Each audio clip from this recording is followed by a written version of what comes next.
Todo bien. Buenísimo. Me da pena que justo, a ver, ¿está grabando esto? Sí, ahí está. Me da pena que justo hoy, que tenemos que leer el texto de Lari, que lo tengo acá impreso, Lari, Sebas y Serge, los tres están ausentes, parece que como si les diera pudor. Saben que les toca y se desaparecieron. No, no creo, pero bueno, Sergio me avisó que estaba trabajando. Eh, no sé, ¿alguna está con el celular como para ver si mandaron un mensaje avisando A que ver, No, nadie mandó nada. nadie mandó nada? ¿no? Bueno, ok. Entonces, me parece que lo que vamos a hacer es hacer como una inversión de términos. Vamos a empezar, si les parece, con la clínica. Pero antes le quería preguntar, eh, ¿cómo decantó el trabajo de corrección que estuvimos haciendo la semana pasada? Sí, estoy con cámara nueva y no me acostumbro todavía. Esperen un segundo. Ahí.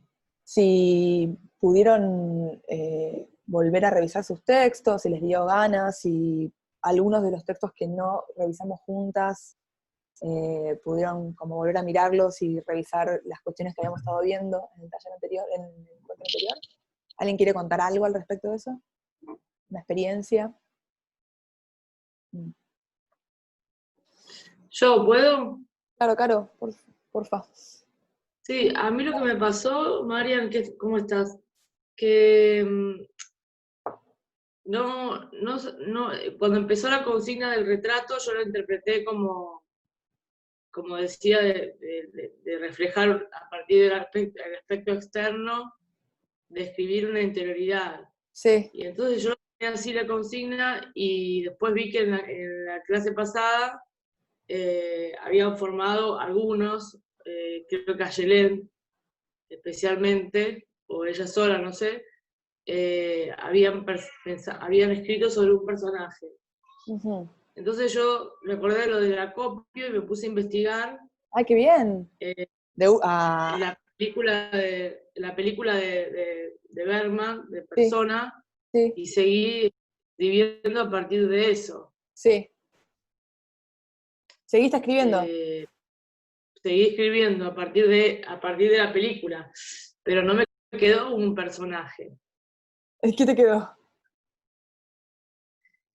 Y no sé, después si quieren lo leemos. Sí, porfa, por favor. Me encanta que podamos seguir trabajando los textos. Un poco la idea de este taller, que es más largo que los de costumbre, es poder volver sobre los escritos, porque yo quiero un poco desterrar la idea de que podemos sacar un texto de buenas a primeras y que va a estar bien, porque es muy frustrante, porque en general no pasa, eh, porque en general no solo hay que corregir, sino reescribir y volver a escribir y dejar reposar, así como se deja decantar, no sé, una idea o una conversación decantan, también los textos decantan y con tiempo y con distancia podemos como seguir trabajándolos. Y un poco yo lo que veo en los talleres que vengo dando es que hay como una idea, hay como un mito de la escritura que es, me siento y escribo, y sale. Y no pasa, la verdad es que no pasa, y es muy frustrante creer que va a pasar, porque no sé si son las películas o qué cosa de la cultura nos hace creer que esto va a ser así, o a lo mejor porque, no sé, en otros aspectos de lo creativo hay más espontaneidad o más, sí, improvisación, pero en la escritura no. Entonces me gusta lo que me estás contando de haberte metido a copiar, a copiar. Tengo un amigo que es novelista, que escribe pequeñas novelas y es psicoanalista, David Naón, que les recomiendo que lo sigan en Instagram, es muy lindo lo que escribe, que él tiene una técnica para escribir. David Naón es con H entre la A y la O, porque las veo ahí anotando, David Naón, y creo que el Instagram termina con un guión bajo, si no me equivoco. Esas cosas de Instagram. Y David, porque me hace pensar lo que vos me estás contando, Caro, tiene una técnica para escribir, que es que se pone a ver tele, o una serie en Netflix, o una peli, y va anotando frases que dicen los personajes, como partes del parlamento, que son únicamente disparadores para después seguir produciendo como el área de trabajo donde él se mueve, que él se mueve en las relaciones humanas, en el amor, el amor y digamos, estos grandes temas, ¿no? Amor, desamor, relaciones humanas. pero digamos, está bueno esto como que mientras, esto que vos contás, ¿no? Como mientras está viendo la película, está con un cuadernito al lado acopiando.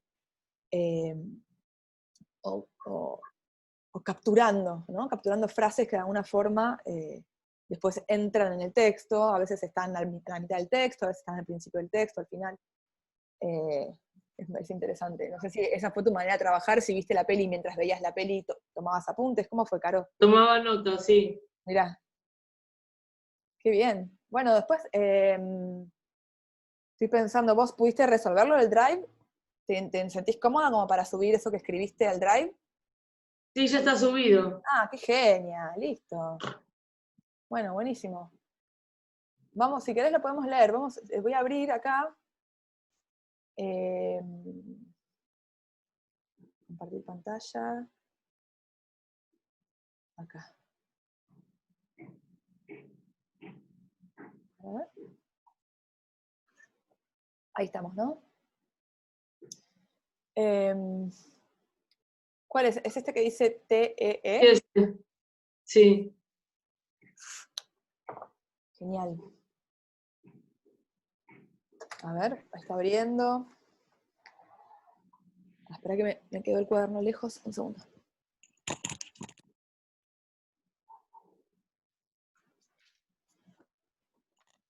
Ahí va. A ver, Caro, está acá abajo, ¿no?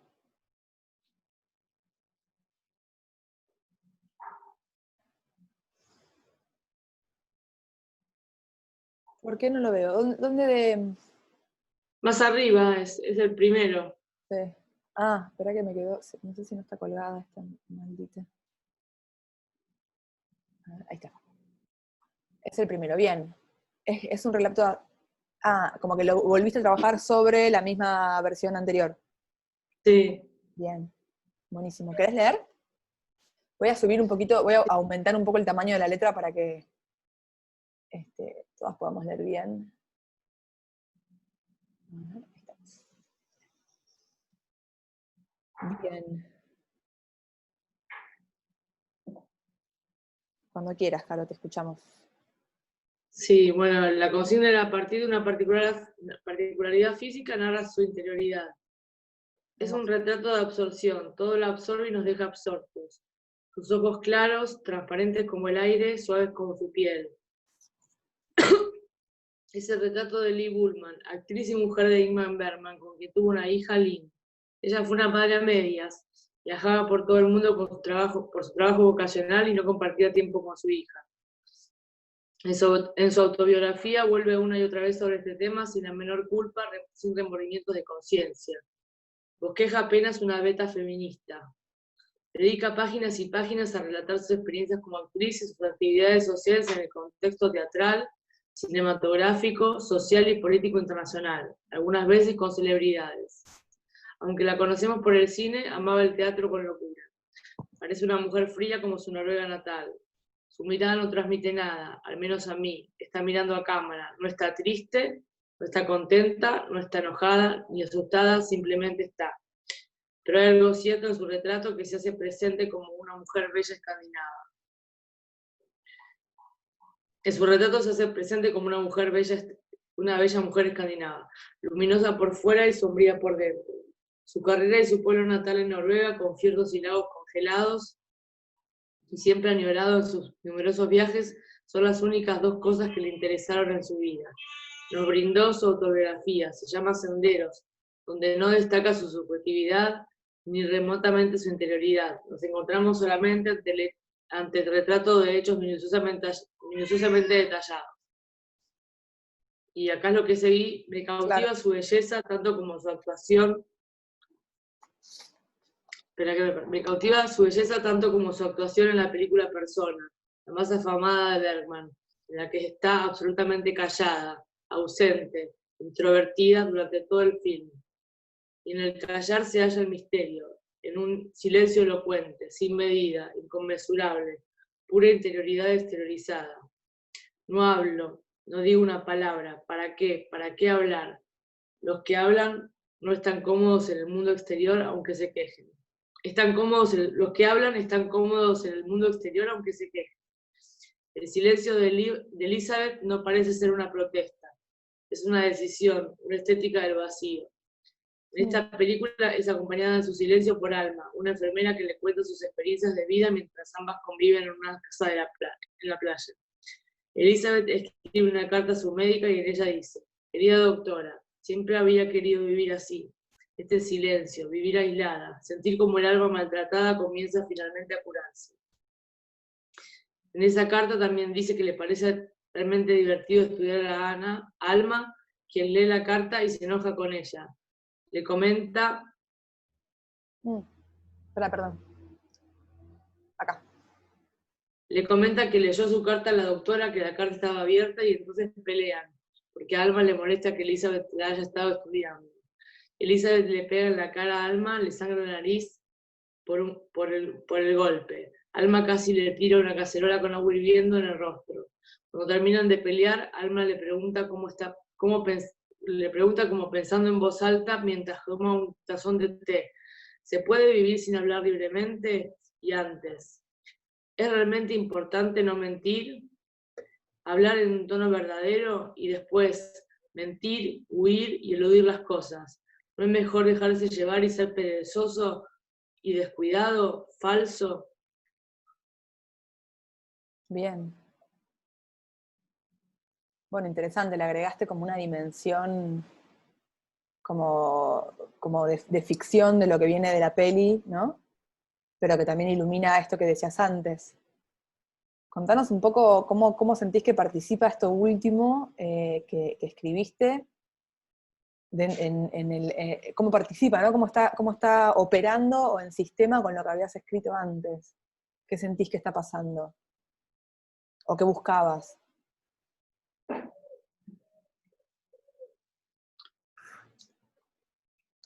No sé, yo buscaba... en realidad es raro, porque lo que yo hice es raro.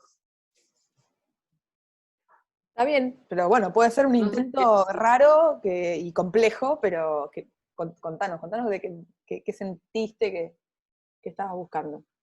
Es interesante. y no sé, yo traté de sacar más cosas de sí misma a través de la persona, como si la película no fuera de ficción, sino que fuera que la retrata a ella. Porque al principio había dicho que ella estaba absorta, que no transmitía nada, y en la película eso se enlaza con que la película está en silencio. Totalmente, no, eso está claro. Yo me quedo con algunos momentos que acá te fui marcando en amarillo. Hoy vamos a ver un poco cuando veamos el trabajo de Pau, les quiero mostrar como algunas líneas que vienen del storytelling o de contar relatos, que son como son estructuras muy clásicas de los relatos. Y hay algo que siempre se habla en la construcción de un relato, que aplica no solo a los textos de ficción, también aplican a los textos de no ficción, que son estos que estamos empezando a probar para entrar en tándem con las obras. Y los relatos clásicos se basan siempre o se articulan siempre en torno a un conflicto. Un conflicto porque el conflicto es lo que posibilita entender una transformación, ¿no? Un conflicto, hay varios tipos de conflictos, conflicto interno, conflicto con los pares, conflicto con el entorno. Pero está bueno identificar estas cosas. Son cosas que yo quiero que empecemos a identificar en nuestros textos. ¿Se acuerdan que cuando estábamos viendo leyendo en realidad el texto de Ayelén y de este personaje que había heredado, ¿no? Un pasado glorioso, pero que llegando a él se terminaba esta línea? Yo ahí señalé, bueno, yo creo que hay un conflicto acá. Y le señalé la idea de lo cíclico versus la idea de lo lineal, ¿no? Entonces acá yo lo que te marqué en amarillo son como 3 momentos que para mí pueden ser lindos momentos para que vos entres abriéndolo, ¿no? Un poco más, en lo que yo veo como un conflicto, o la posibilidad de un conflicto, ¿no? vos decís que Bosqueja apenas una beta feminista, esta beta feminista aparece y la entendemos, hubiera sido muy distinto que vos dijeras de entrada, ¿no? Lee Bullman apenas bosqueja una beta feminista. No hubiera sido lo mismo que si antes no venía esto que contás del tiempo que le dedica a su hija, ¿no? De cómo se vuelca en su trabajo vocacional. Dado que vos construiste eso antes, esta idea de que apenas está bosquejada la beta feminista cobra como más sentido. Y así opera nuestra mente. Nosotros, por algún motivo, la humanidad, no solo en Occidente, digamos, no es una cuestión cultural nada más, pero entendemos por contrastes. Yo no sé si tendrá que ver con que tenemos dos ojos, y con dos ojos estamos todo el tiempo haciendo paralajes de contrastes, ¿no? Pero la neurociencia explica, ¿no?, que comprendemos el mundo y comprendemos el entorno a partir de contrastes. Entonces, un poco el conflicto es eso, es un contraste puesto en el spotlight, en el centro del problema.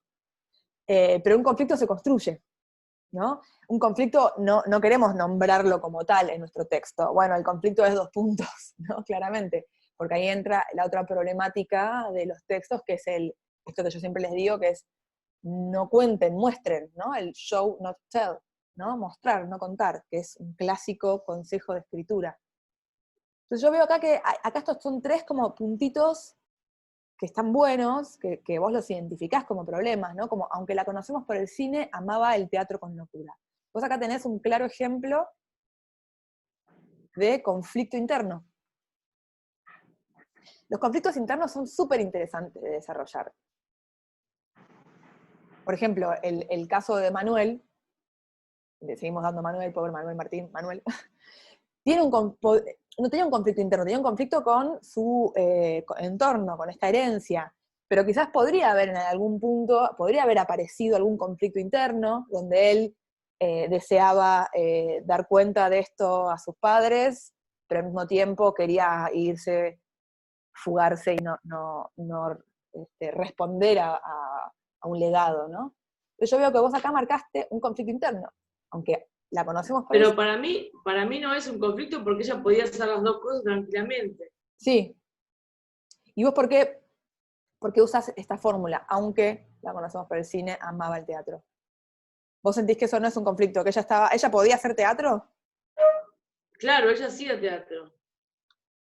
Era una actriz de teatro y la tomaron para el cine. O sea que es más un conflicto de la recepción que tuvo su trabajo. Es más como, es un problema de la recepción crítica que tuvo. ¿Qué recepción tuvo su trabajo? El conflicto es más nuestro en todo caso. No te entendí. No, quiero decir que el conflicto no es tanto de ella, sino de nosotros como receptores de ese trabajo.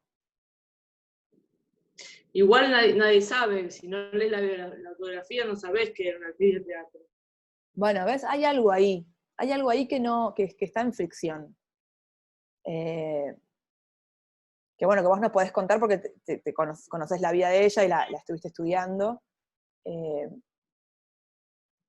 Esto que aparece después, ¿no? Luminosa por fuera y sombría por dentro, también para mí sigue respondiendo. Hay algo que yo creo que vos estás como insinuando en el texto, que a lo mejor no termina de aparecer como explícito, y no digo que tenga que ser explícito, me parece que está bueno mantenerlo un poco soterrado, que es esto de que hay como 2 caras en Lee Bullman, ¿no? Hay 2 caras, una cara para afuera, una cara para adentro. Sí, porque ella, por ejemplo, cuando habla de todas sus reuniones lujosas en hoteles lujosísimos y todo, por momentos parece que está súper adaptada a eso y por momentos parece que le molesta el lujo, le molesta ser una celebridad. Claro. ¿Sabes qué me gustaría? Quizás un ejercicio que podría ser lindo, recién porque te escucho como recompenetrada con la biografía de ella, ¿no? Como, me imagino que podría ser un lindo ejercicio para vos ponerte en el lugar de ella y escribir como una pequeña historia donde tomes la primera persona, ¿no? Del narrador primera persona. Decir yo. Que que un poco lo hiciste acá tímidamente, y que estuvo lindo esto que yo te lo puse en itálica, que es un poco lo que ella está pensando, ¿no? Se supone que es como tu intuición o tu proyección de lo que vos crees que ella está pensando, ¿no? Cuando dice, no hablo, no digo una palabra, ¿para qué hablar? Los que hablan están cómodos en el mundo exterior, aunque se quejan. Esto, ¿vos lo sacaste de la bio, de su biografía, lo escuchaste en una peli o lo inventaste? Lo inventé. Bueno, me Lo parece inventé súper... a partir de la peli, porque en la peli se queda sin habla, pero también parece una decisión. Para mí es una decisión de ella. Porque los médicos dicen que ella está bien. No tiene Claro, ningún problema ni físico ni psíquico. claro, claro. Por eso, para mí, acá tenés un personaje y esa película es un gran ejemplo de un conflicto interno. O sea, nosotros no sabemos qué es lo que le pasa a Lee Bullman, porque como vos la señalás, es impenetrable, tal como vos la nombrás, ¿no? Como no destaca su subjetividad, no podemos acceder a su interioridad. Digo, acá es donde, como la mirada, como un narrador cámara, que es este narrador que ve, pero no sabe lo que pasa adentro, no conoce el futuro, no conoce el pasado. Un narrador cámara es un narrador que está contando lo que ve. Ahí está, lleva Sebas. Es interesante, pero va a estar todo el tiempo como lejos de este personaje, ¿no? Y me parece que a vos te interesa tanto ella que podría llegar a ser interesante. Digo, es una propuesta, ¿no? Como en algún momento probar, quizás tomar alguna escena, uno de estos momentos en los que está rodeada de lujo, y ¿qué está pensando ella? ¿Qué piensa? ¿Qué piensa de las copas que le dan para tomar? ¿Qué piensa de la bebida que tiene para tomar? Hay un conflicto, Marian, que por lo menos por lo que yo leí, no sé, la tendría que leer de vuelta y no tengo ganas. No, pero La inventalo. autografía, la verdad que no tengo ganas, pero hay una cosa que ella en teatro viajaba como, no sé, en carromatos, era como que hacía una vida más de hippie, más de, Claro. Bueno, ahí tenés algo de pura lindo. vocación, sin... Ahí tenés algo lindo. Imagínate esto, ¿no? Como ella está en una habitación de hotel, acaban de estrenar su película, están todos el elenco de gente que le circula alrededor, los buitres que están alrededor de ella, y ella recuerda esos viajes en carromato y extraña la vida humilde de antes, ¿no? Digo, como que yo siento que estos textos, me gusta lo que agregaste, me parece que busca como a través de la ficción que es la peli, enlazar con la realidad de ella, eso lo entiendo, pero seguimos estando lejos de este personaje, que no digo que sea un problema, solo digo que si quisiéramos entrar un poco más en la psicología, si te interesara eso, me parece como un lindo ejercicio que narres en primera persona, que vos, bueno, te arrogues el derecho a pensar como ella. Es un juego, ¿se entiende? Me parece que puede ser lindo. Sobre todo tomando a partir de esta frasecita que inventaste, ¿no? De no hablo, no digo una palabra. ¿Para qué? ¿Para qué Sí, hablar? me faltaron las comillas. Sí, todo bien. No pasa nada. Comillas o unos guiones. Porque yo creo que vos lo que trataste acá es de diferenciar este parlamento, que es un parlamento interno, de este otro parlamento, que es un parlamento externo. Ese parlamento es inventado, no está en la película. Querida doctora, siempre había querido vivir así. ¿Es inventado? No, es así, Claro. pero no hablo, no digo una palabra, ¿para qué? ¿Para qué hablar? Los que hablan están cómodos en el mundo exterior, aunque se quejan. Sí. Ahí podría agregar, yo no. Yo prefiero quejarme de esta manera, callando.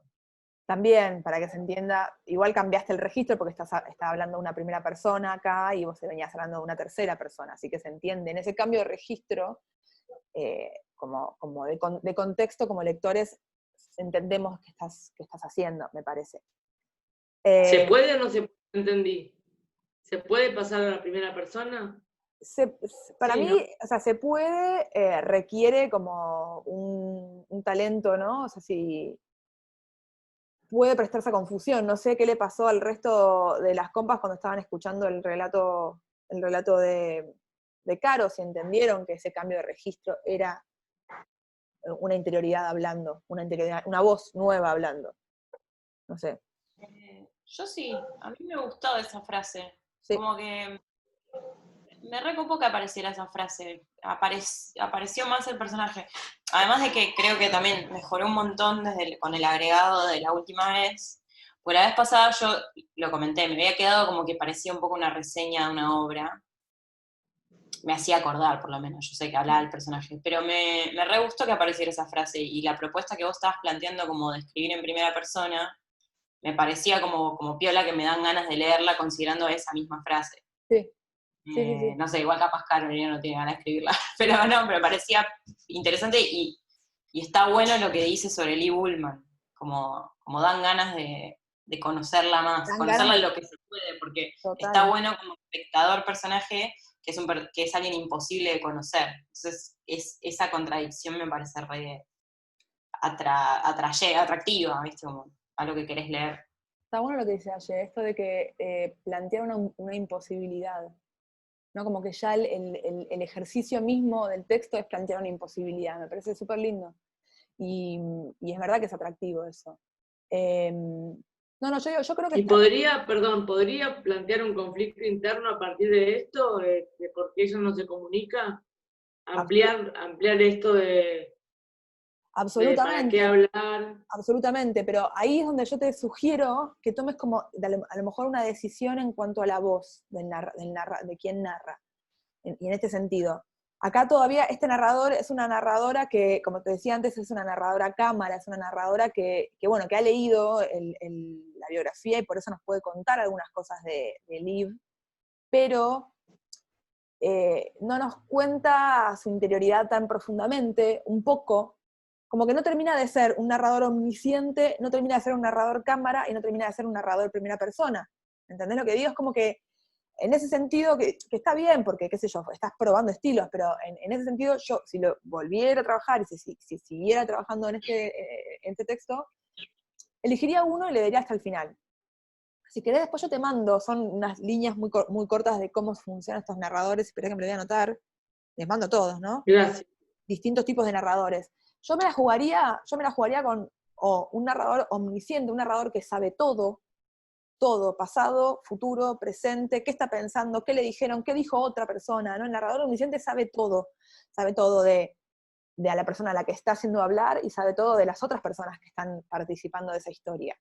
Entonces el narrador omnisciente es realmente un narrador que tiene toda la información disponible y la va tirando en el texto. Un narrador cámara es eso, es una cámara, imagínate una cámara. La cámara toma lo que hay, no toma la psicología, no toma el pasado, no toma el futuro, toma lo que está viendo. El narrador cámara cuenta lo que pasa. No hay ingresos en la interioridad. Que a mí me parece que un narrador cámara, para lo que vos estás contando, es como menos, ¿no? Es como el narrador cámara no sabe, lo que me estás contando es que no sé, entonces yo como lector sé menos. ¿Se entiende lo que digo? Y un narrador en primera persona podría ser interesante porque podrías plantear el conflicto interno, pero por supuesto tenés que poner más de voz porque tenés que inventar y tenés que, qué sé yo, jugártela a usarla, a hacer la voz de Lee Bullman y bueno, ¿cómo se dice? Hay una imagen que no termino y te la quiero bajar y no termino de poder bajarla, que es como que sí, usurpá su voz. Está jugando, no pasa nada. Y después te quiero, Bueno, un último detalle, esto de la estética del vacío, me pareció muy lindo y te quiero preguntar si es un concepto con el que vos venís trabajando, si lo escuchaste en algún lado, o sea, quiero como hacer doble clic ahí, contanos un poco. bueno, me salió solo. Mm. Tal vez tenga que ver que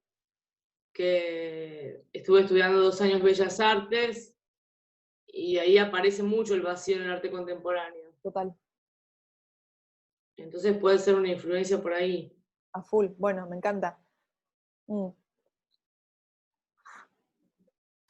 El silencio de Elizabeth no parece ser una protesta, es una decisión, una estética del vacío.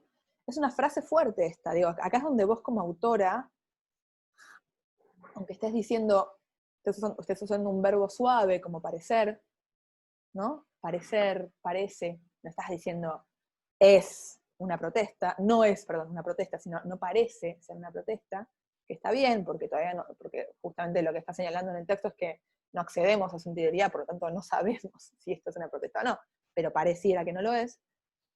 Pero entra después esta idea de la estética del vacío, que es una idea que yo como lectora intuyo que puede abrirse, o que trae cola. ¿Se entiende cuando digo que trae cola lo que quiero transmitir? O sea, yo siento que cuando vos traes una estética del vacío en este texto, me estás hablando con otros autores, me estás hablando con otros textos. Y acá tenés una oportunidad enorme de contarnos un poquito con tus palabras, no qué es la estética del vacío, que podría ser también, pero sino cómo funciona la estética del vacío acá. Digo, no, quiero decir con esto, no digo que abras 2 puntos y cuentes lo que dice, no sé, Ailey Chen o Merleau-Ponty, ¿no? Digo, estoy pensando en autores que hablan sobre el vacío. Sino, ¿cómo vos entendés que esta estética del vacío está operando acá? ¿Se entiende? Y esto es más, puede ser un poco más laborioso, yo para la inclusión de conceptos de otros autores, como puede ser estética del vacío, si vos ya tenés identificado qué autores trabajan esto, yo lo que sugiero es siempre es probar las primeras oraciones. Yo creo que no las hicimos las primeras oraciones juntas todavía, ¿no? El ejercicio de primeras oraciones, ¿no? Lo vamos a probar entonces en un par de clases. Es muy lindo, es un ejercicio que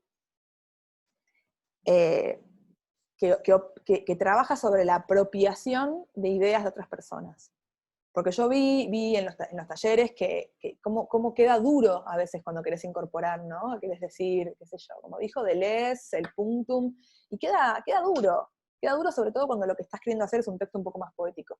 Entonces las primeras oraciones, que te lo sugiero si querés para probarlo, Caro, es tomar esa idea, estética del vacío, y escribir su definición o contar de cómo funciona la estética del vacío una vez, 2 veces, 3 veces, 4 veces, 10 veces. Aprobás 10 versiones distintas, pero a partir de la misma idea de un concepto.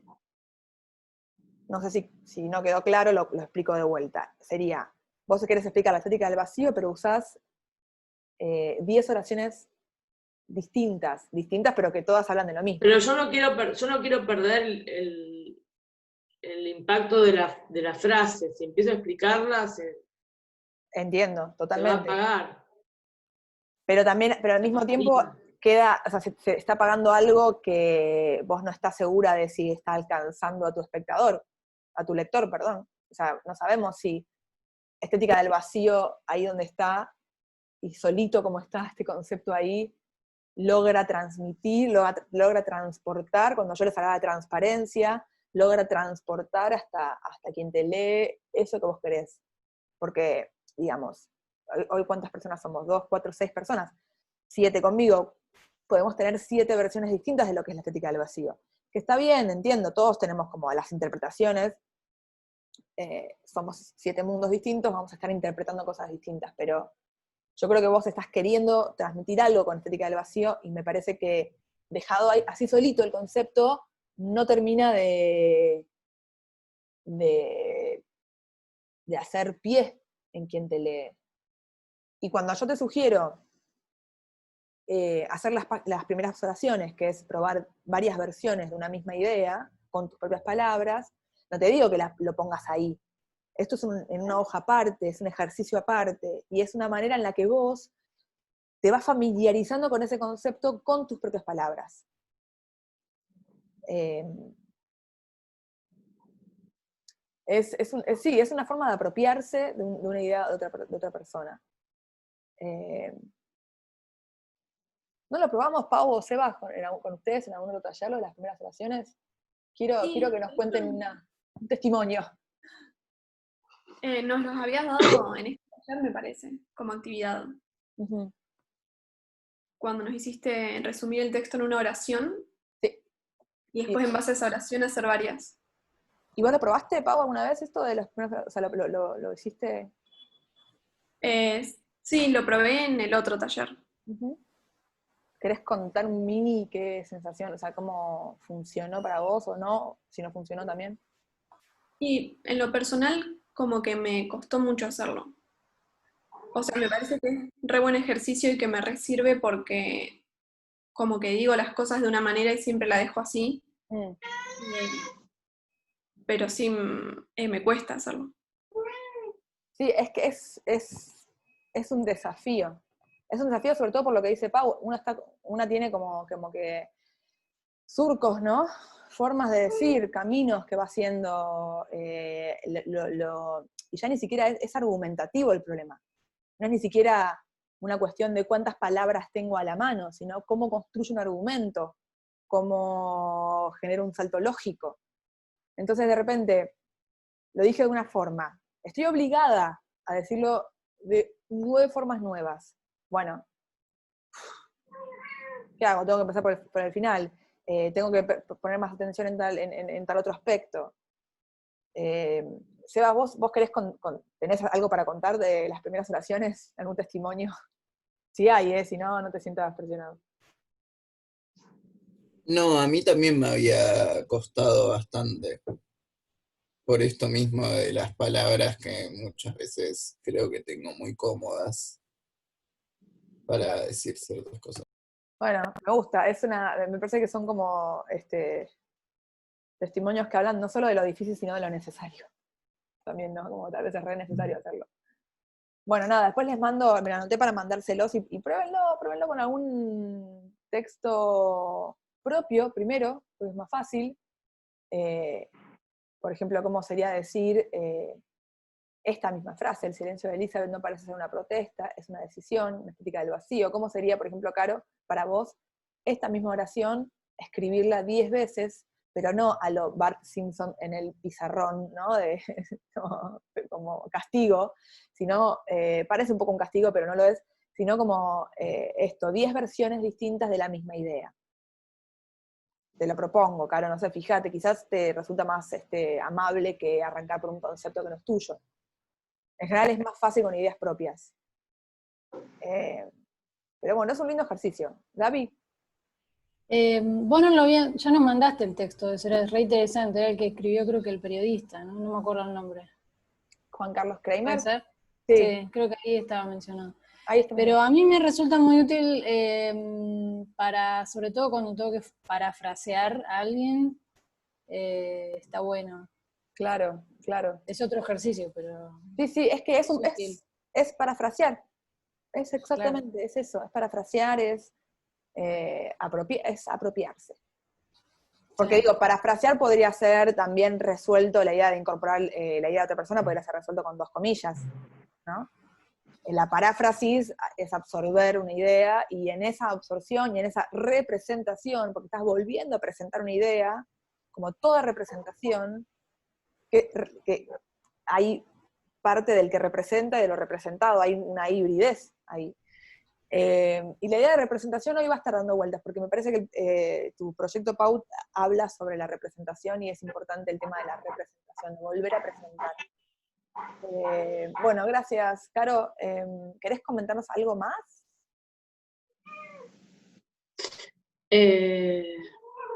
Tu gato quiere contarnos algo más, me parece. Sí, me cuesta lo de plantear un conflicto dentro suyo. Es el ejercicio. Pero yo creo que lo tenés, estás dando vueltas ya sobre esa idea. No vayas muy lejos, está ahí. No creo que tengas que inventar mucho más. Yo creo que está entre esto que vos nombrabas, ¿no? De riqueza y elegancia versus humildad, cine versus teatro. Vos ya estás operando, ya está dando vueltas este texto sobre conflictos de personalidad grande. No digo, Tendría que volver a leer la biografía. sí, pero si te das acá no lo hagas. Yo creo que quédate con las ideas y acordate de que estás ficcionalizando, de que es un juego y de que no va a venir Liv Ullmann a chequear si lo que escribiste es realmente su vida o no. ¿Sí? Como permitite un poco de, ¿cómo se dice?, de falta de respeto. Falta de respeto con respeto sería un poco, ¿no? Bueno, quería pasar, ahora que... ¿te parece, Caro? ¿Cerramos acá? Sí, gracias. A vos. Quería pasar al texto de Sebas. ¿Sí? ¿Querés, Sebas? ¿Estamos a tiempo? Bien. Vos, Sebas, presentaste...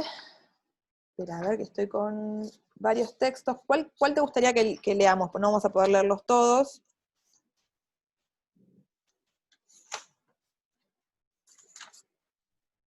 Teléfono. Puede ser el del retrato.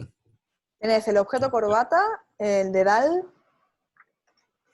El objeto corbata, me parece. Dale,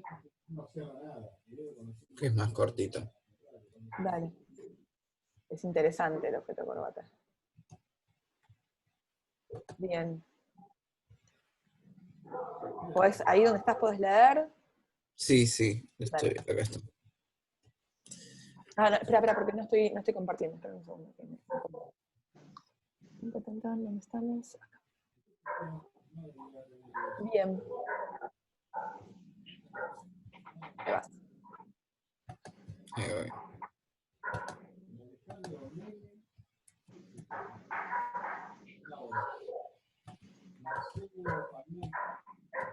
Ahí. ¿Se lo están viendo todos? Sí, ¿Sí? estoy. Ahí va. Esto era a partir de unas fotos que eran varias fotitos de la misma persona con su corbata, ¿no? Sí, de unas fotos A4. Bueno, lo observaba cuando alrededor de la caída del sol, él se posaba en la ventana de su habitación con un cigarrillo esperando a que de pronto la luz del día se difuminara. Siempre lo imaginé como un hombre solitario. Sus pitadas eran lentas y su mirada perdida. Su esposa casi siempre lo interrumpía. Podía notar como a veces ella invadía un poco su espacio. Pero bueno, estas son especulaciones mías. La ventana de mi habitación estaba separada dentro del pulmón de manzana a 3 metros de distancia de la habitación de ellos. Nunca bajaban la persiana, no temían que los vieran. A mí a veces me intimidaba su exposición, pero me entretenía imaginándome cómo serían. Poco sé de ellos. Lo que sé es a partir de sus expresiones corporales. Cada noche, antes de irse a dormir, podía ver cómo su esposa le dejaba la ropa que usaría al día siguiente en el escritorio. A la mañana veo que él la agarra y no la cuestiona. Simplemente se somete a la pasividad de no tener el poder de acción de elegir sus propias prendas. Por lo que vengo observando, él nunca aprendió a anudarse sus corbatas. Siempre lo hacía su mujer, en un acto casi coronario de la nobleza. La mujer envuelve su cuello con ese cacho de tela, mientras él clava los ojos en un espejo. En esos momentos percibía cierta vergüenza de su parte. Aunque nadie lo esté observando, el propio acto pareciera generarle inseguridad. Al momento de cerrar el nudo de la corbata, subiéndolo casi hasta su nuez de Adán, siempre le generaban arcadas. La propia sensación de tener una correa envolviendo su cuello creo que lo espantaba. A veces sus arcadas eran tan fuertes que casi llegaban al vómito. Siempre me preguntaba, ¿qué le pasaría por la cabeza en ese momento donde su cuerpo expresaba la sensación de estar ahogándose? ¿Será que ciertas acciones de su vida le generaban la misma sensación? No lo sé. Nuevamente puedo registrar que todo esto puede ser parte de una proyección mía, donde lo que yo percibo de ellos puede ser parte de mí. Ah, termina ahí, es verdad. Bien. Buenísimo. Ay. Buenísimo. ¿Alguien quiere hacer algún comentario así como general, apreciativo del texto? Sensaciones, ideas. A mí me encantó, Qué me lo bueno. imaginé todo, Ah, toda la secuencia y me gustó mucho lo de la idea del vómito. Me parece como bastante fuerte y gráfico, como que ahí me llamó mucho la atención. sí, al final se pone como que hay un increyendo, ¿no? De la tensión y el vómito que entra un poco como desde el ridículo, ¿no? Como hay algo un poco del... Como que a mí me sonó exagerado, si esto fuera como verídico, pero entiendo cómo juega, ¿no? Como una idea del grotesco, ¿no? Como una caricatura grotesca de esto que también desde afuera se ve de esta manera, ¿no? Está bueno, Rebe, lo que decís, y yo pienso lo mismo, pienso esto como este increyendo, ¿no? Que llega hasta el final. Yo lo que me quedé pensando cuando leía tu texto, que como me gusta mucho como este ir y venir entre lo que veo y lo que pienso, ¿no? Y creo que si acá estamos, bueno, acá, vos justo no estabas, pero estábamos hablando hace un rato sobre el conflicto, ¿no? De que todo relato, sea de ficción o de no ficción, está bueno articularlo en torno a un conflicto, porque el conflicto nos permite entender trayectorias y entender transformaciones.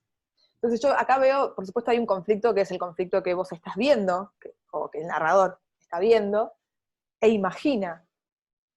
Pero también creo que hay algunos conflictos internos, ¿no? Como pienso todo el tiempo que la tensión está entre lo que, o te leía y pensaba esto, ¿no? Que la tensión está entre lo que ves y lo que imaginas, ¿no? Como yo veo algo, imagino otra cosa, y aunque el narrador lo hace explícito, ¿no? Como tengo noción, dice, de que en realidad estoy inventando todo esto, como que yo entiendo esas claves, ¿no? Cuando este narrador dice, me doy cuenta que estoy inventando, para mí eso es una clave a hacernos pensar en algo del narrador, ¿no? O sea, ¿qué le pasa a ese narrador? ¿Por qué está inventando esto? ¿Por qué imagina esto ese narrador? ¿No? Porque si no, esas muletillas, no sé si funcionan, ¿no? Porque ¿para qué me cuenta que está inventando? ¿Para qué me cuenta que lo está imaginando? ¿Por qué no contarme directamente lo que está imaginando? Y en lugar de estar como yendo y viniendo entre imagino y creo, ¿no? ¿Se entiende lo que digo, Sebas? Como, Sí, sí, sí. vos que, como a mí me interesa también saber qué estabas buscando. No, como que creo que surgió medio así, como que me imaginé de alguna manera en la casa de una amiga, que justamente esto tiene una ventana, todas sus ventanas dan al pulmón de manzana y una da directamente a una ventana de una casa que no baja la persiana. Entonces a partir de eso como lo relacioné. Claro. También, nada, eso. El del dedal y el de la corbata no son textos con los que yo me haya sentido como muy cómodo, tipo como escribiendo, pero Okay. igual también porque me pasaron un montón de cosas en este tiempo. Sí. Pero nada, un poco lo que... Sí, es como eso, como poner como un personaje al propio narrador, me parece. Claro, porque Como, a mí me llamaba la atención, por ejemplo, esto que marco acá, no sé si lo marqué en amarillo, pero su esposa casi siempre lo interrumpía. Podía notar cómo a veces ella invadía un poco su espacio, pero bueno, estas son especulaciones mías. Yo creo que acá en esta frase se resume, hay una síntesis de todo lo que está pasando, todo ese ir y venir que produce el texto, ¿no? Porque hay como, por un lado, una descripción de lo que se ve, de lo que se cree, y después como un pedir disculpas o una aclaración, ¿no? Bueno, son especulaciones mías. Entonces, me parece interesante si esto se convierte como en una muletilla del texto, ¿no? Como una muletilla del narrador, ese narrador que quiere intentar pero no se anima, ¿no? Como algo más del orden de un giro o un juego narrativo. Porque si realmente como narrador vos me estás explicando que son especulaciones tuyas, yo digo, bueno, es lo que pasa con casi todo texto de ficción, inventamos, ¿no? Como digo, no hace falta aclararlo. Si lo aclara, ¿por qué es? ¿Se entiende lo que digo? sí. Y lo traigo más allá del texto de Sebas, esto, lo traigo para todas, ¿no? Como, ¿por qué explicaríamos que estamos inventando algo? Si no queremos que refleje sobre el narrador, que vuelva sobre el narrador, ¿no? Porque básicamente, ¿cómo sabés, por ejemplo, que esta persona se sometía con la pasividad que se sometía? ¿Cómo sabe este narrador que él clava los ojos en el espejo y ahí siente vergüenza, ¿no? Como hay insights que hace el narrador que son muy personales, que son muy profundos, y que obviamente son proyecciones del narrador. Entonces, como ahí, yo sentí esa tensión ahí, entre explico que lo estoy inventando, o realmente me suelto a inventar. A mí me parece que no, te quería preguntar si lo habías vuelto a leer antes de subirlo, porque me da la sensación de que como que quizás no te lo leíste a vos mismo en voz alta. ¿Puede ser? Sí, me lo volví a leer, igual como digo, como que Fueron como días siento que agitados. algo pasó en cómo venía escribiendo a estos dos textos. Nada. Bueno, en el del Dedal probaste además como una narración, un tipo de narrador distinto, ¿no? Sí. Es interesante, pero sí, me quedo igual como lo que decía Rebe, con la imagen del vómito, o como con ese increyendo entre ¿no? La figura de, así como sube la corbata, también sube la tensión. Eso me pareció lindo. ¿Vamos bien por acá? ¿Necesitamos que pare un segundo, que vuelva a explicar algo? ¿O a explicar, a elaborar algo? No, ok. ¿Querés que pasemos al Dedal? Dale. A ver, dale, vamos con el Dedal. El Dedal, ahí va. Me gusta, porque aparte está bueno, Sebas, que te juegues como a probar cosas nuevas para escribir. Digo, aunque te hayas sentido incómodo, a veces la incomodidad es una muy buena señal de que estás encontrando algo nuevo.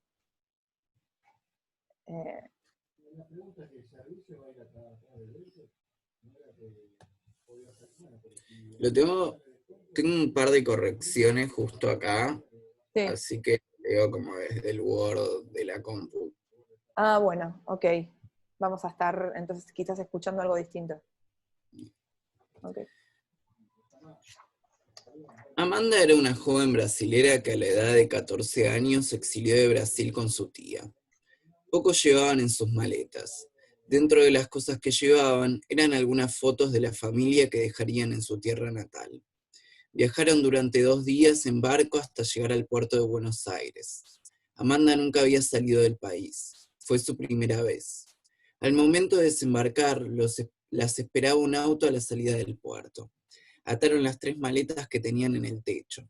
En todo el viaje, Amanda no se despegaba de la ventana. Ella observaba con alerta cada estructura de aquella ciudad. Al momento de llegar al barrio de San Telmo, se dan cuenta que faltaba una de las maletas. Se había desprendido de la soga en un momento del viaje.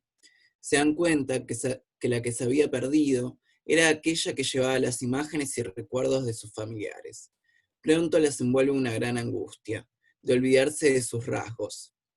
Entran a la casa Chorizo que las iba a alojar y las recibe Norma, una mujer bajita, con ojos celestes y pelo rubio. Su sonrisa hizo que un poco la angustia se olvide por unos segundos. Nos muestra nuestro cuarto y las instalaciones compartidas de la casa. La habitación estaba llena de manchas de humedad. Había 2 colchones en el piso, era blanca y colgaba una lamparita con un cable casi pelado. Nos cruzamos con un niño que debía tener la edad de Amanda, que estaba jugando a las canicas en el patio. Nos sonríe y sigue su juego como si nada. Al pasar los días, Amanda no paraba de exigirme que busquemos aquella maleta que se había perdido. Por dentro sabía que jamás la encontraríamos. Hubo días de lluvia y lo más probable es que haya terminado en un cesto de basura nuestros recuerdos. Pero decido aceptar su iniciativa. Vamos caminando, intentando recordar las calles por las que habíamos pasado. Amanda se acordaba muy bien, ya que ella estuvo atenta en todo el viaje. Luego de 3 horas no hubo señales de la maleta. Capaz alguien la agarró o simplemente se perdió entre los restos de basura, condenándola a su propio olvido. Ya hace 3 años que vivimos en Buenos Aires. Nos empezaron a llegar las primeras cartas de nuestros familiares, contándonos sobre su vida en Brasil. Nos mandaron postales y una foto. Es aquella imagen que Amanda tiene pegada al lado de su colchón, y la mira cada noche antes de irse a dormir. Su emoción al ver de nuevo el rostro de su madre la emocionó. Decía que no se acordaba cómo eran sus labios, y esa foto le ayudaba a reconocerla nuevamente. Un día iba caminando por la avenida Independencia y escucho a unos niños que estaban jugando con un cacho de porcelana muy chiquita. Estaban jugando a patearlo. Cuando paso por al lado de ellos con una sonrisa me paralizo. Aquello que estaban pateando era el dedal de porcelana que estaba en aquella maleta que habíamos perdido. Aquel dedal era de mi abuela, quien había decidido regalárselo a mi hermana, ya que ella se encargaba de la costura en la casa. En ese momento mis lágrimas estallaron. Ese objeto me pertenecía, me reconocía en él. Se transformaba en un autorretrato de mi hermana. Lo necesitaba. En ese momento, más que nunca, pude empatizar con Amanda, con aquella pérdida. Deseo agarrar el dedal, que un poco destruido estaba a partir de las patadas de los niños, y salgo corriendo hacia la casa. Llego y lo envuelvo en un pañuelo de tela, casi como si fuera una cobija para el dedal. Lo guardo en el cajón de la mesa de luz. Y lo guardo en el cajón de la mesa de luz. A la noche, antes de acostarnos, decido mostrárselo a Amanda. Ella, sorprendida, no podía creer todo el tiempo que sobrevivió en la calle aquel dedal. Lo abraza, nos abrazamos y lloramos juntas. A partir de ahora, mi ilusión de seguir encontrando mi historia en las calles de San Telmo floreció más que nunca. Ya no camino por las calles con la misma atención. ¿El dedal era un objeto de quién? De Paula. De Pau. Sí. Buenísimo. ¿Qué decís, Pau? Del texto. Hermoso, me encantó. Historia, ¿no? Nada que ver, no sé cómo es la historia del dedal. No, o sea, en lo único que coincide es que era de mi abuela también, pero después nada que ver. Así que me gustó mucho como conocer otra historia del dedal. Total. Tiene lindas imágenes el texto, Sebas. Me gusta mucho cuando aparece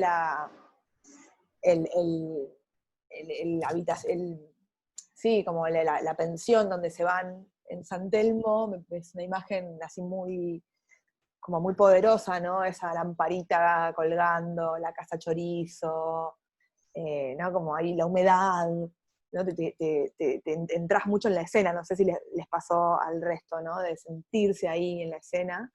Me gustó mucho eso, está bueno.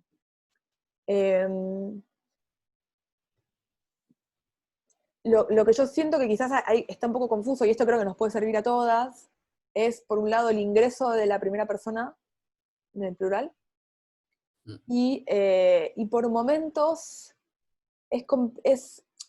por contexto lo sacamos, pero por momentos es complejo entender si por ejemplo, este que te marco acá, sabía, o iba, ¿a quién refiere? Si Amanda, que de alguna manera, porque lo que no termina de quedar del todo sobre el relieve es de quién está hablando esta historia. Si de Amanda o de vos, o del narrador, perdón, narradores. Entonces, como la historia arranca muy contundente, ¿no? Hablándonos de Amanda, que a mí me parece que yo obviaría esto, ¿no? Porque es una joven que se exilia de Brasil, podemos entender que es brasileña, digo, como en función de estas correcciones que buscan eliminar todo lo accesorio, digamos, ¿no? Como yo quizás lo hubiera sacado esto.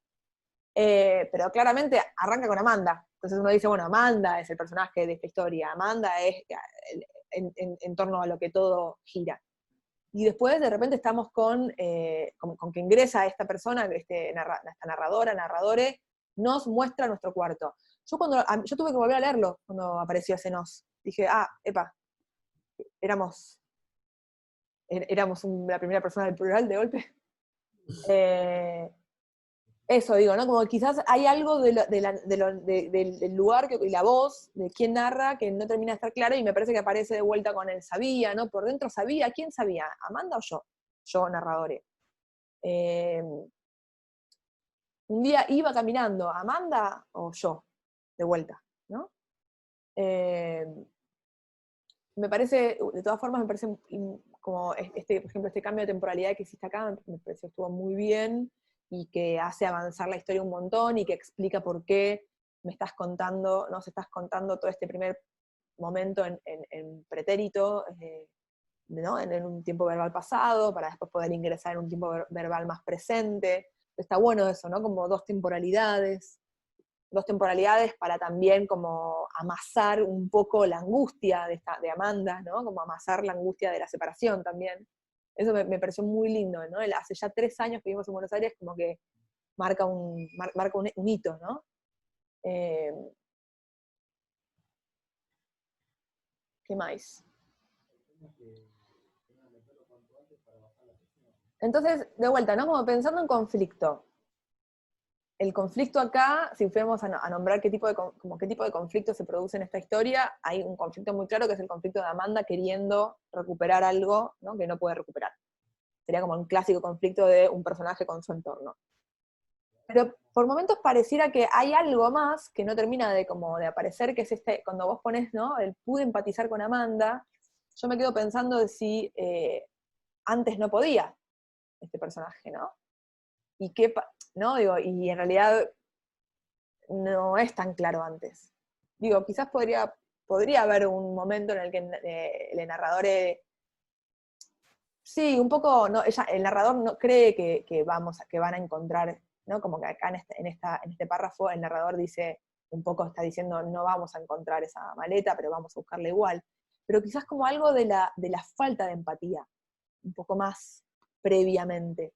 Y esto es cuando yo hablo de conflicto y hablo de que el conflicto se va construyendo, me refiero a eso, ¿no? Para que, por ejemplo, una frase como, recién ahora pude empatizar, que acá aparece empalizar, no sé por qué, recién ahora pude empatizar con Amanda, para que esta frase entre con toda la fuerza que tiene que entrar, quizás hubiera estado bueno construir un poco más de fondo para esta figura, ¿no? Yo siempre hablo como el conflicto aparece mucho como figura y fondo.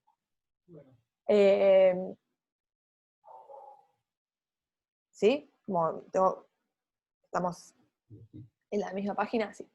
Y un poco me pasó lo mismo con el final, que me pareció un final muy, muy lindo, como educativo en un punto, ¿no? Como, bueno, aprendí algo, aprendí que a lo mejor en las calles de San Telmo puede también estar mi historia, ¿no? La historia de un inmigrante. Y esto, quizás como que creo que podría haber entrado un poco mejor si nos construías un poco más de fondo a esta figura. Que además también como frase, ya no camino por las calles con la misma atención. Es como, también está rara formulada, no sé si te pasa a vos, ¿no? Como quizás, ¿no? Como ahora camino por la calle con otra atención, o, ¿no? Como ese no camino por las calles, ese no ahí adelante, a mí me confunde un poco. No sé si te pasa, o les pasa. Y me pongo medio hincha porque es el final, nada más. Sí, digo, solo porque es el final, y no sé si saben, pero se dice, está bastante comprobado que los lectores y lectoras lo que más se acuerdan son los finales, o lo último que leen. Entonces está bueno ocuparnos del final bastante.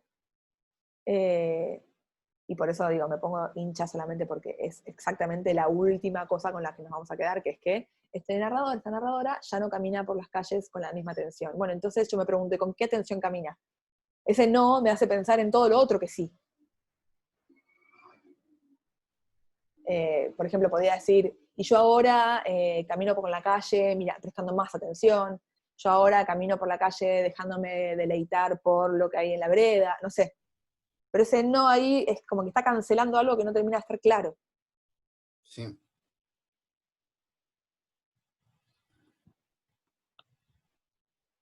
Igual te metiste en una, me encanta como que te hayas jugado como a meterte en un personaje muy, muy distinto a quién sos vos, ¿no? Como inmigrantes, brasileros, como, no sé, me pareció interesante el ejercicio que hiciste.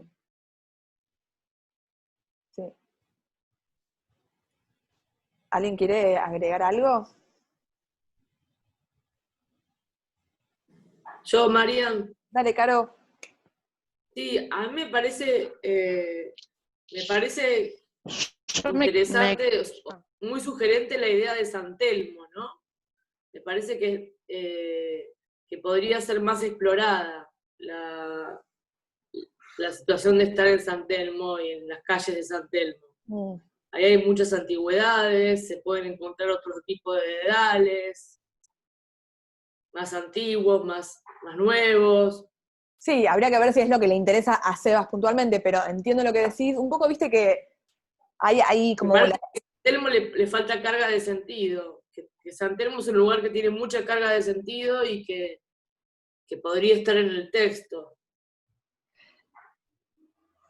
Entiendo, bueno, es un lindo consejo. Es un poco quizás tal vez es esto que le pasa a esta narradora que cuenta que como que recién ahora está empezando a prestar la atención a la calle, ¿no? Tal vez. Antes no le prestaba atención a la calle, por eso este Santemo que vos decís, Caro, no aparece tan claramente, ¿no? Pero digo, está bueno el consejo, es cierto, es un texto donde aparecen muchas imágenes, pero bueno, es cierto que caminando por Independencia podría haber tenido algo más nutrido por un poco más de sensaciones. Sí, es un buen consejo, Caro. Rebe, ¿qué querías traer?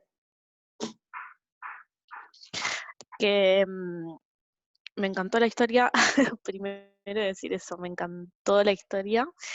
Y después que me quedé mucho con la idea de eh, algo de, no era la palabra la manta para el dedal, la cobija, como si fuese una cobija para el dedal. Eso me produjo además de mucha ternura como, no sé, como algo muy cálido, como que resignificó mucho el objeto, ¿no? Además de saber que era de su abuela y demás, como el cuidado, el aprecio, como el querer proteger un poco la historia, como que me gustó mucho esa parte. Viene creo que por esto, ¿no? Porque la foto, el dedalcito mini ese, está sobre una manta, en la foto de Pau. Pero claro, es cierto, está bueno esto de que también el cobijo, la protección, ahí está, la imagen.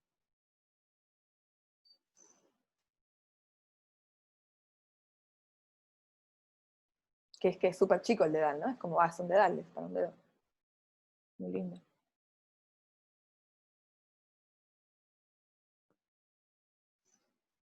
Bueno, gracias, Rebe, por la apreciación.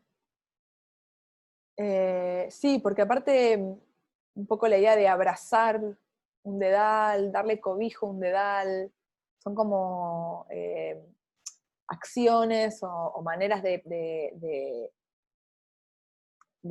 relacionarse con un objeto que no son tan comunes y como cuando se sale, ¿no? de lo común, de lo normal, de lo esperable. Como lectoras estamos esperando que pase algo, ¿no? Como algo quiere decir esto. Esa idea de cobijar un dedal trae toda una información que no es la ordinaria, ¿no? Eso es cierto.